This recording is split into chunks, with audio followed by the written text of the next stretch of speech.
பிஸ்மில்லாஹி ரஹ்மானிர் ரஹீம் நஹ்மதுஹு வ நுஸல்லி வ நுஸல்லிமு அலா ரசூலிஹில் கரீம். சூரத்துல் ஃபாத்திஹாவுடைய தஃப்சீர் அடிப்படையில் இன்றைக்கு 12வது செஷன், 12th செஷன். நேற்று நாங்கள் இய்யாக நஅபுது வ இய்யாக நஸ்தஈன் அந்த ஆயத் அடிப்படையில் தஃப்சீர் உடைய சில விளக்கங்கள் நாங்கள் சொன்னோம். அதில் கடைசியில் துவா சம்பந்தமாக சில சிறப்புகளும் நாங்கள் பேசினோம். இப்போ இன்றைக்கு இன்ஷா அல்லாஹ் இஹ்தின ஸிராத்தல் முஸ்தகீம் அப்படி இந்த யா அல்லாஹ் நேரான வழியிலே எங்களைய நடத்து வைப்பாயாக. இப்போ நாங்கள் அல்லாஹ் தாலாக்கு ஒன்றாவது சொல்லிட்டோம். அல்லாஹ்வுடைய புகழை பற்றி பேசினோம். அல்ஹம்துலில்லாஹி ரப்பில் ஆலமீன் அர் ரஹ்மானிர் ரஹீம் மாலிகி யௌமித்தீன். அதுக்கப்புறம் அல்லாஹ்வுடைய வணக்கம், அல்லாஹ்க்கு வணக்கம் சம்பந்தமாக நாங்கள் பேசினோம். யா அல்லாஹ் ஒன்னே தான் வணங்குறோம். உன்னுடைய வணக்கத்துக்காக, உன்னுடைய வணக்கத்திலே இருக்கிறதுக்காக உன்னுடைய உதவி நாங்கள் தேடுறோம். அதே போல் யா அல்லாஹ் அத்தனை காரியங்கள்லையும் நாங்கள் உன்னுடைய உதவி தேடுறோம். இது சொல்லி முடிஞ்ச பிறகு நாங்கள் ஹிதாயத்துக்காக துவா கேட்குறோம். இதில் ஒரு விஷயம் விளங்கி கொள்ள வேணும். ஹிதாயத் உள்ளவர் தானே அல்லாஹ்வை வணங்குறான். அப்போ எதுக்கு இஹ்தின ஸிராத்தல் முஸ்தகீமில் இப்படி ஒரு கருத்து, யா அல்லாஹ் நேரான பாதையை காட்டுவாயாக ஏன் என்று கேட்டால் சிலவர்கள் இப்படி தர்ஜுமா பண்ணுறாங்க. அப்போ இது தஃப்சீர் அடிப்படையில் சில விஷயங்கள் நாங்கள் விளங்கி கொள்ளணும். எப்படி என்று கேட்டால், இங்கே நேரான வழி காட்டுறதுக்காக நாங்கள் அல்லாஹ் கிட்ட கேட்குறது இல்லை. நாங்கள் அல்ஹம்துலில்லாஹ் நேரான வழியில் இருக்கிறோம். அல்லாஹ் நேரான வழியை காட்டியிருக்கிறான். அதில் இஸ்திகாமத்தாக இருக்கிறதுக்கு, அதில் நாங்கள் எப்பயுமே ஃபேமாக இருக்கிறதுக்காக அல்லாஹ் தபாரக வ தஆலா கிட்ட நாங்கள் துவா கேட்குறோம். அப்போ இங்கே கருத்து என்ன வரும்? யா அல்லாஹ் ஹிதாயத் சிராத்தல் முஸ்தகீம் நேரான பாதை காட்டுவாயாக இல்லை, யா அல்லாஹ் நேரான பாதையில் நடத்து வைப்பாயாக. So that we continue your worship. எங்களைய நடத்து வைப்பாயாக. அதை கொண்டு நாங்கள் உன்னுடைய இபாதத்திலே நாங்கள் கண்டினியூவாக இருக்க வேணும். அப்படின்னு தான் நாங்கள் வழிகேடு பக்கம் போகாமல் இருக்கிறதுக்கு எங்களுக்கு நீ கிருபை செய்வாயாக, இஸ்திகாமத்தை கொடுப்பாயாக, ஃபேமாக இருக்கிறதுக்கு. ஏன் இந்த துவா கேட்குறோம் என்று கேட்டால், இபாதத்துடைய அசல் இஸ்திகாமத்தன். இஸ்திகாமத் இல்லாட்டி, ஈமானில் ஒருவர் இல்லாட்டி இபாதத் எவ்வளோ செஞ்சாலும் அது அழிஞ்சி போயிடும். ஷைத்தான் அப்படின்ற இப்லீஸ் இபாதத் செய்யாமையாக இருந்தார். எத்தனையோ லட்சக்கணக்கான வருஷங்கள் சுஜூத் செஞ்சு கொண்டு வந்தார். ஆனால் நபி ஆதம் அலைஹிஸ்ஸலாத்து வஸ்ஸலாமை மதிக்க இல்லை. அல்லாஹ்வுடைய கட்டளை நபி ஆதம் அலைஹிஸ்ஸலாத்து வஸ்ஸலாமுக்காக சுஜூத் செய்கிற கட்டளை இருந்துச்சு. ரெஸ்பெக்ட், சஜ்தா ஆஃப் ரெஸ்பெக்ட். இப்லீஸ் என்ன சொன்னான்? ஹலக்தனி மின் நார் வ ஹலக்தஹு மின் தீன். யா அல்லாஹ், என்னைய நீ நெருப்பால் படைத்தாய், ஆதம் அலைஹிஸ்ஸலாம் அவர்களை நீ மண்ணால் படைத்தாய். யா அல்லாஹ் தஆலா, நான் இவங்களை விட சிறந்தவர், அன ஹைரும் மின். அப்போ அல்லாஹ் தாலா இப்படி ஒரு பதிலை கொடுத்தானா, இப்லீஸே நல்ல விஷயம் நீங்கள் பேசுனீங்க, சரியான தௌஹீத் இது தான். இல்லையே, அல்லாஹ் என்ன சொன்னான்? ஃபஹ்ருஜ் மின்ஹா ஃபஇன்னக ரஜீம். அல்லாஹ் தாலா அவன் மேலே லானத்தை இறக்கினான். சுப்ஹான் அல்லாஹ். ஒரு நபியுடைய அதபு செய்யாத காரணத்தை கொண்டு லட்சக்கணக்கான வருஷங்கள் இபாதத் செஞ்சிட்டும் கூட அல்லாஹ் தாலா எல்லாத்தையும் அழிச்சு போட்டானே. அப்போ நபி ஆதம் அலைஹிஸ்ஸலாத்து வஸ்ஸலாமை விட சிறந்தவங்க நம்மட நபி சையதுனா முஹம்மது ரசூலுல்லாஹ் ஸல்லல்லாஹு அலைஹி வஸல்லம். பிகாஸ் அவங்க ஆதம் அலைஹிஸ்ஸலாமுக்கும் நபியாக இருக்கிறாங்க. ஆதம் அலைஹிஸ்ஸலாமுடைய கிரியேஷனுக்கு ஸல்லல்லாஹு அலைஹி வஸல்லம் சொல்கிறாங்க, நான் ஹஸரத் ஆதம் அலைஹிஸ்ஸலாம் மண்ணும் தண்ணீருக்கு இடையில இருக்க போக்கல கூட நான் நபியாக இருந்தேன். அதே போல் இன்னொரு ரிவாயத்தில் வருது, ஹஸரத் ஆதம் அலைஹிஸ்ஸலாம் ரூஹும் ஜிஸ்ம் பாடியும் சாயிலுக்கு இடையில் இருக்கிற நேரம் நான் நபியாக இருந்தேன். அப்போ நபிகள் நாயகம் ஸல்லல்லாஹு அலைஹி வஸல்லம் யாராவது மதிக்காமல் இருந்தால், எவ்வளோ பெரிய இபாதத்தாலியாக இருந்தாலும் அவருடைய இபாதத் கபூல் செய்யப்படாது. ஏன்? அல்லாஹ் தபாரக வ தஆலாவே தான் குர்ஆன் ஷரீஃபில் சொல்லியிருக்கிறான், வ துஅஸ்ஸிரூஹு வ துவக்கிரூஹு வ துஸப்பிஹூஹு புக்ரத்தம் வ அஸ்ஸீலா. ஈமானுக்கு பிறகு அவனுடைய ஹபீப் ஸல்லல்லாஹு அலைஹி வஸல்லம் மதிக்கிற கட்டளை அல்லாஹ் கொடுத்திருக்கிறான். அதுக்கு பிறகு தான் இபாதத்தை பற்றி அல்லாஹ் தாலா அந்த வசனத்தில் சூரத்துல் ஃபத்ஹில் பேசியிருக்கிறான். இன்னா அர்சல்னாக ஷாஹிதன் வ முபஷ்ஷிரன் வ நதீரா லிதுமினு பில்லாஹி வ ரசூலிஹி வ துஅஸ்ஸிரூஹு வ துவக்கிரூஹு வ துஸப்பிஹூஹு புக்ரத்தம் வ அஸ்ஸீலா. சரி, இதில் நாங்கள் விளங்கி கொண்டோம். நாங்கள் அல்லாஹ் தாலா கிட்ட இங்கே கேட்குறது இஹ்தின ஸிராத்தல் முஸ்தகீம். So that we be guided on the straight path. இதில் முஸ்தகீமாக இருக்கிறதுக்கு, ஃபேமாக இருக்கிறதுக்கு இதுக்கும் சில விளக்கங்கள் தஃப்சீரில் போட்டிருக்கு. எப்படி என்று கேட்டால், ஹசரத் நபி மூசா அலைஹிஸ்ஸலாத்து வஸ்ஸலாமுடைய காலத்தில் ஒரு பெரியோர் இபாதத்தாலி இருந்தார். அவருடைய பேர் பல்அம் பின் பாஊரா. எப்படி என்று கேட்டால், முஸ்தஜாபு தாவாத், கேட்குற துவா எல்லாம் கபூல் செய்யப்படும். அப்போ மக்கள் அவர்கிட்ட வந்துட்டு அவர் ஹாஜத்தை அவர் மூலமாக அப்படின்னு தான் அவருக்கு சொல்லிட்டு அல்லாஹ் கிட்ட துவா கேட்பாங்க. அந்த மாதிரி முஸ்தஜாபா இருந்தார். ஆனால் ஒரு நேரம் மக்கள்கள் ஹசரத் மூசா அலைஹிஸ்ஸலாத்து வஸ்ஸலாமுக்கு எதிராக இவர்கிட்ட வந்துட்டு இவருக்கு கிஃப்ட் எல்லாம் கொடுத்து, பணம் எல்லாம் அந்த காலத்தில் உள்ள செல்வத்தை எல்லாம் கொடுத்துட்டு, நீங்கள் நபி மூசா அலைஹிஸ்ஸலாத்து வஸ்ஸலாமுக்கு எகென்ஸ்டாக துவா பண்ண வேணும் அப்படின்னா நபி மூசா அலைஹிஸ்ஸலாமுக்காக பத்துவா பண்ண வேணும். இப்போ ஒன்றாவது இவர் சொன்னார், எனக்கு இது பண்ண முடியாது. ஹவு கேன் ஐ டூ பத்வா ஃபார் அ நபி ஆஃப் அல்லாஹ்? மூசா அலைஹிஸ்ஸலாம் அவங்களுக்கு அகேன்ஸ்டாக நான் எப்படி பேசலாம்? ஏலான்னு சொல்லிட்டார்.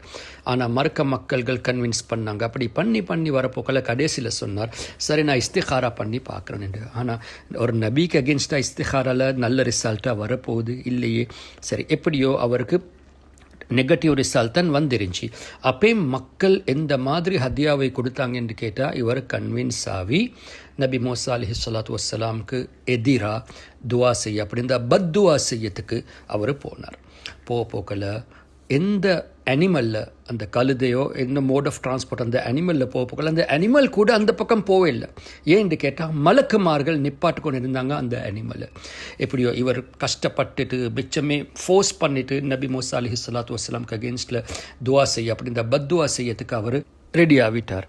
இப்போ பத்துவா செய்யறதுக்கு வாயை திறக்க போக்கல நபி மூசா அலைஹிஸ்ஸலாமுக்கு இவருடைய வாயால் வருது, அந்த கவுமுக்கு அகேன்ஸ்டாக தான் வாயால் வருது வார்த்தைகள். அப்போ கவுமில் உள்ள மக்கள் சொன்னாங்க, என்ன நீங்கள் எங்களுக்காக பத்துவா செய்கிறீங்க? நாங்கள் தான் மூசா அலைஹிஸ்ஸலாமுக்காக பத்துவா செய்ய சொன்னோமே.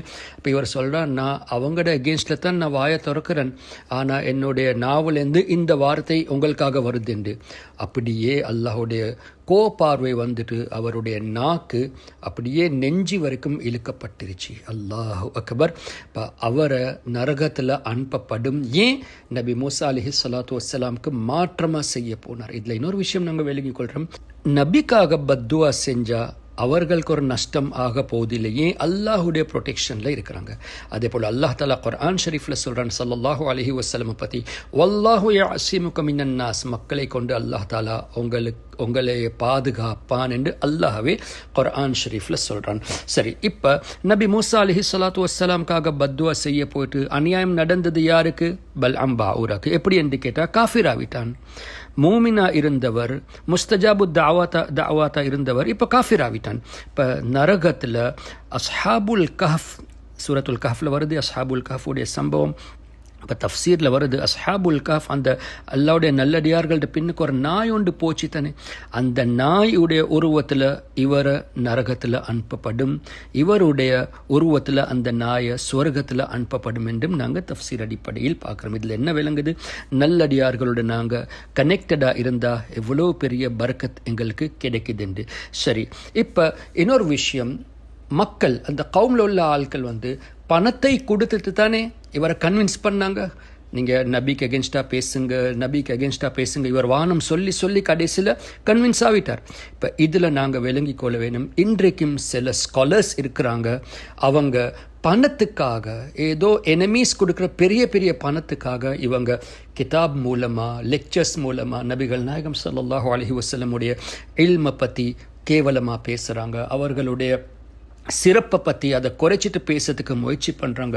ஸல்லல்லாஹு அலைஹி வஸல்லம் நம்மளை போல சாதாரண மனிதர் தானே, அந்த மாதிரி எல்லாம் கருத்தை கொடுத்துட்டு இவங்களும் ஷைத்தானுடைய பாதையில் போகிறாங்க என்று விளங்கிட்டு. இப்போ என்ன சொல்ல வாரம் என்று கேட்டால், யா அல்லாஹ், இபாதத்தை நாங்கள் செய்யறதுக்காக உன்னுடைய பாதையில் அப்படி இந்த உன்னுடைய ஹிதாயத்திலே இருக்கிறதுக்காக நீ எங்களுக்கு உதவி செய்வாயாக. ஏன் என்று கேட்டால், இபாதத்துக்கு பிறகு மக்கள் ஷைத்தான் மூலமாக வழிகேடு பக்கம் போகிறாங்க. அப்போ நாங்கள் அந்த வழிகேடு பாதையை விட்டு தப்பத்துக்காக அல்லாஹ் தாலா கிட்ட இஸ்திகாமத்துக்காக துவா செய்கிறோம். அப்போ இது அர்த்தம் என்னாச்சு? யா அல்லாஹ், நேரான பாதையில் நடத்து வைப்பாயாக, கைடஸ் ஆன் தி ஸ்ட்ரெயிட் பாத். இப்போ கைடஸ் ஆன் தி ஸ்ட்ரெயிட் பாத் என்று சொல்ல போக்கல நாங்கள் இங்கே கூட ப்ளூரல் தான், இஹ்தீனா, யா அல்லாஹ் நம் அனைவரையும் நேரான பாதையில் நடத்து வைப்பாயாக. இதில் நாங்கள் என்ன விளங்கிக் கொள்கிறோம்? நாங்கள் எங்களுக்காக துவா கேட்குறோம், மற்றவர்களுக்காக மூமின்காக நாங்கள் துவா கேட்குறோம். சரி, இதில் இன்னொரு விஷயம் ஒன்று வருது சுப்ஹானல்லாஹ் தஃப்சீர் அடிப்படையில். எப்படி என்று கேட்டால், மற்றவர்களுக்காக நாங்கள் துவா செய்கிறது, இப்போ ஹதீஸ்லம் இருக்கி தானே, நீங்கள் மற்றவர்களுக்காக துவா செஞ்சால் அது ஏற்றுக்கொள்ளப்படுது என்று. அப்போ மற்றவர்களுக்காக நாங்கள் ஹிதாயத்துக்காக துவா செஞ்சால் எவ்வளோ பெரிய நல்ல ஒரு காரியம் உண்டு. இப்போ இதில் இன்னொரு விஷயம் நாங்கள் விளங்கி கொள்ள வேணும். ஹிதாயத்துக்காக எதுக்கு கேட்க வேணும்? ஒரு ஆள் ஹிதாயத்தில் தானே இருக்கிறான், அப்போ அவருக்கு மறுக்க ஹிதாயத்துக்காக எதுக்கு கேட்க வேணும்? இப்போ ஐட அர்த்தம் என்னன்னு கேட்டால், அந்த ஹிதாயத்தில் இஸ்திகாமத்தாக இருக்கிறதுக்கு, ஃபேமாக இருக்கிறதுக்கு நாங்கள் துவா கேட்குறோம். ஃபார் எக்ஸாம்பிள், எங்களோட சொசைட்டியில் மோமின்களும் இருக்கிறாங்க, நன்மோமினும் இருக்கிறாங்க. அப்போ நாங்கள் பொதுவாக இப்படி துவாவை இந்த நீயத்தோடு கேட்டால், யா அல்லாஹ் நம்ம மத்தியில் மோமின்கள் இருக்கிறாங்க, அவர்களை நீ இஸ்திகாமத்தை கொடுப்பாயாக. யா அல்லாஹ் நம்ம மத்தியில் உன்னைய அறியாதவர்களும் இருக்கிறாங்க, உன்னுடைய ஹபீப் ஸல்லல்லாஹு அலைஹி வஸல்லம் பற்றி தெரியாதவர்களும் இருக்கிறாங்க, அவர்களுக்கு யா அல்லாஹ் நீ ஹிதாயத்தை கொடுப்பாயாக. அப்போ ஒரு நன் பிலீவரை பற்றி நாங்கள் இந்த வார்த்தை யூஸ் பண்ணுறதா இருந்தால் அவருக்காக நாங்கள் ஹிதாயத்துக்காக துவா கேட்குறோம். அதே போல் ஒரு மூமின், அப்படி இந்த ஒரு பிலீவர் இப்படி துவா கேட்குறதா இருந்தால் ஐட அர்த்தம் தக்வா, யா அல்லாஹ் தக்வாவை கொடுப்பாயாக, அப்படின்னா இஸ்திகாமத்தை கொடுப்பாயாக, யா அல்லாஹ் உன்னுடைய பயத்தை கொடுப்பாயாக, so that we be firm on this straight path. சரி, ஒரு தக்வா ஆலி துவா கேட்குறதா இருந்தால், யா அல்லாஹ் எனக்கு இதில் காமிலான இடத்தை தருவாயாக, அப்படின்னா தக்வாலையும் கமாலான தக்வா, காமிலான அந்த பெரும் மகாமை நீ தருவாயாக. சரி, சிலவங்க மக்பூலாக இருக்கிறாங்க, அல்லாவால் ஏற்றுக்கொள்ளப்பட்ட நல்லடியார்கள், அவங்க துவா கேட்குறதா இருந்தால் இஹ்தின ஸிராத்தல் முஸ்தகீம், யா அல்லாஹ் உன்னுடைய நெருக்கம் அதிகமாக தருவாயாக. சரி, அல்லாஹ்க்கு நெருக்கமாக அடியார்கள் இருக்கிறாங்க, முகர்ரபீன், அவங்க இந்த துவா கேட்குறதா இருந்தால் ஐட அர்த்தம், யா அல்லாஹ் இந்த நெருக்கத்திலே எங்களுக்கு இன்னும் கொஞ்சம் அதிகமாக நீ நெருக்கத்தை தருவாயாக. சுப்ஹானல்லாஹ். இப்போ ஏன்னு கேட்டால், இந்த பாருங்கள் தஃப்சீரில் நல்ல அழகாக சொல்லியிருக்கிறாங்க. ரசூல் கரீம் ஸல்லல்லாஹு அலைஹி வஸல்லம் ஹிதாயத்தில் தானே இருந்தாங்க. எப்படி என்று கேட்டால், நபி ஆதம் அலைஹிஸ்ஸலாமை படைக்கிறதுக்கு முதல் அல்லாஹ் தாலா இவர்களுக்கு நபிகள் நாயகம் ஸல்லல்லாஹு அலைஹி வஸல்லம் நுபுவத்தே கொடுத்துட்டான், நபியாவே இருந்தாங்க. அப்போ ஒரு நபி எப்பயுமே நபி தானே. அப்போ ஹிதாயத் அல்லாஹ் தாலா நபி ஆக்கியிருக்கிறான் என்றால் ஹிதாயத் இவங்களை கொண்டு தான் அல்லாஹ் தாலா மற்றவர்களுக்கு கொடுக்குறான். He is the source for ibadah. ரசூல் கரீம் ஸல்லல்லாஹு அலைஹி வஸல்லமுடைய திருநாமத்துடைய பரக்கத் எப்படி என்று கேட்டால், யாருடைய இதயத்தில் நஜிஸ் இருக்கோ, யாருடைய இதயத்தில் அசுத்தம் இருக்கோ, ஸல்லல்லாஹு அலைஹி வஸல்லமுடைய திருநாமத்தை கொண்டு அவர் மூமின் ஆகிறார். அப்படின்னா ஒரு நன்மூமின் ஸல்லல்லாஹு அலைஹி வஸல்லமுடைய திருநாமத்தை கொண்டு மூமின் ஆகிறார். இப்போ அந்த அளவுக்கு அல்லாஹ் தாலா ஸல்லல்லாஹு அலைஹி வஸல்லமுடைய பேரில் ஹிதாயத்தை வச்சிருக்கிறான். அப்போ இதில் என்ன விளங்குறோம்? ரசூல் கரீம் ஸல்லல்லாஹு அலைஹி வஸல்லம் அவங்கள் மூலமாக அல்லாஹ் ஹிதாயத்தை கொடுக்குறான். இப்போ அவங்க எதுக்கு இந்த துவாவை கேட்டாங்க? இஹ்தின ஸிராத்தல் முஸ்தகீம். என்ன விளங்குது? அவங்க ஆல்ரெடி முகர்ரபீனுக்கே வசீலாவாக இருக்கிறாங்க. இவங்களே கொண்டு தான் மற்றவங்களுக்கு அல்லாஹ் தாலா அந்த குர்பை கொடுத்திருக்கிறான், அல்லாஹ்வுடைய நெருக்கத்தை கொடுக்கிறான். இப்போ ஸல்லல்லாஹு அலைஹி வஸல்லம் இப்படி துவா கேட்கிறதா இருந்தால் இன்னும் கொஞ்சம் அதிகமாக மகாம் அல்லாஹ் தபாரக வ தஆலா கொடுத்து கொண்டு வாரான் என்று நாங்கள் தஃப்சீர் அடிப்படையில் விளங்கிக் கொள்கிறோம். இன்ஷா அல்லாஹ் இது சம்பந்தமாக இன்னும் சில விஷயங்கள் அடுத்த செஷனில் பேசுவோம். அல்லாஹ் தபாரக வ தஆலா நம் அனைவருக்கும் ரசூல் கரீம் ஸல்லல்லாஹு அலைஹி வஸல்லமுடைய உண்மையான முஹப்பத்தும் அவர்களுடைய ஷஃபாத் அனைவருக்கும் தருவானாக. ஆமீன் யா ரப்பல் ஆலமீன். சுப்ஹானக அல்லாஹும்ம வ பிஹம்திக அஷ்ஹது அல்லா இலாஹ இல்லா அன்த அஸ்தக்ஃபிருக வ அதூபு இலைக்.